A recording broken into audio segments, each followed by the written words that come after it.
Hello, my name's Annabelle Daniel and I'm the Chief Executive of Women's Community Shelters, and welcome to our September newsletter. And thank you once again to all of our supporters for donating, subscribing and sharing our content where you do. We very much appreciate it because it helps get the message out there. We've got lots to talk about in our September newsletter, so let's get right into it.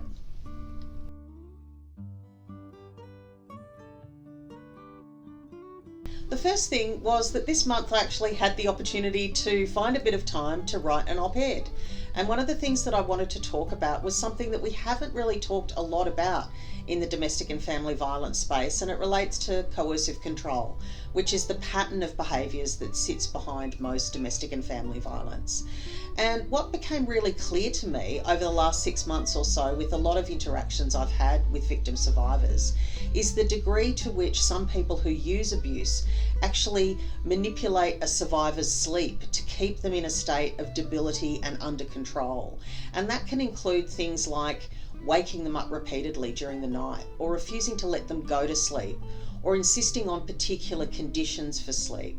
And so I felt so motivated about the issue after speaking to a number of survivors that I wrote an op-ed about it.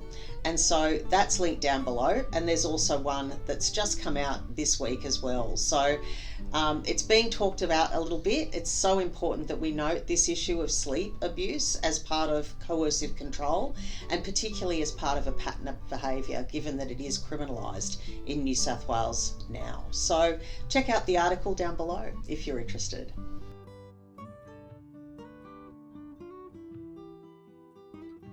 And a huge celebration for a program that I'm particularly passionate about, our Walk the Talk High Schools Education and Service Learning Program.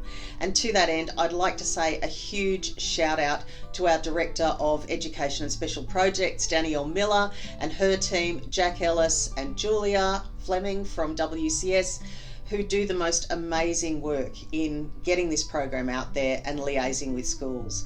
The milestone that we've reached is 15,000 students through the program, which is just so exciting because it is a wonderful program. And we know that we need to address all aspects of domestic and family violence. We need to do primary prevention work.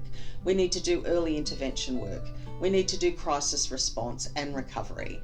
And what's so joyous about the Walk the Talk program is that it equips high school students not only with the education and learning that they need, but also gives them the opportunity to give practical support to our shelters near them, so they understand that domestic and family violence is an issue that happens in their community. So yay, super excited about 15,000 students through our Walk the Talk program. And just on that note too, we also had the opportunity to roll out Walk the Talk in Victoria in 2 high schools who are going to be supporting our brand new shelter on the Mornington Peninsula. Again, hugely exciting, big steps forward, and great to have such positive energy towards solving domestic and family violence.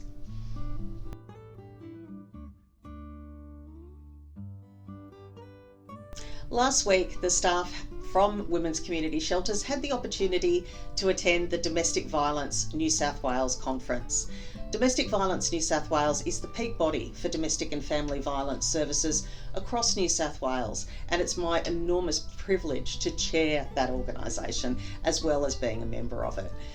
We had a fabulous 2 days of learning. The Domestic Violence New South Wales team did an extraordinary job of putting the conference together, and we were celebrating 50 years of domestic violence response in Australia, led by the establishment of Elsie Women's Refuge in 1974. So it was a big conference focused on the past, the present, and most importantly, the future, where ending domestic and family violence needs to be our North Star and something that we're working towards every single day.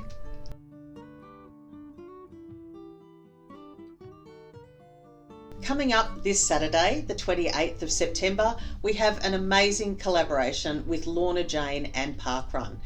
They are going to donate $1 from every registration at local park runs to women's community shelters in support of our work. So it's a super exciting thing to get part of. We know that community is so important to all of these issues.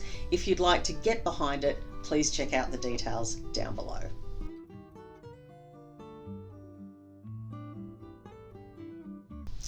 Our supporter shout out this month goes to Hedge Funds Rock.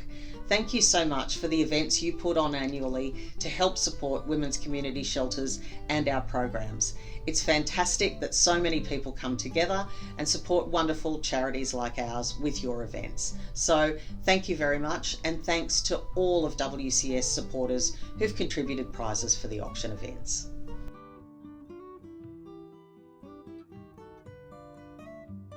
I'd like to say a huge shout out and thank you to our partners I=Change. Over the last 7 years of working together, you have helped us support over 6,500 women and children, helping us help them to build brighter futures and live lives free from abuse. That's an extraordinary collaboration. We are incredibly grateful and thank you. We look forward to the next 7 years.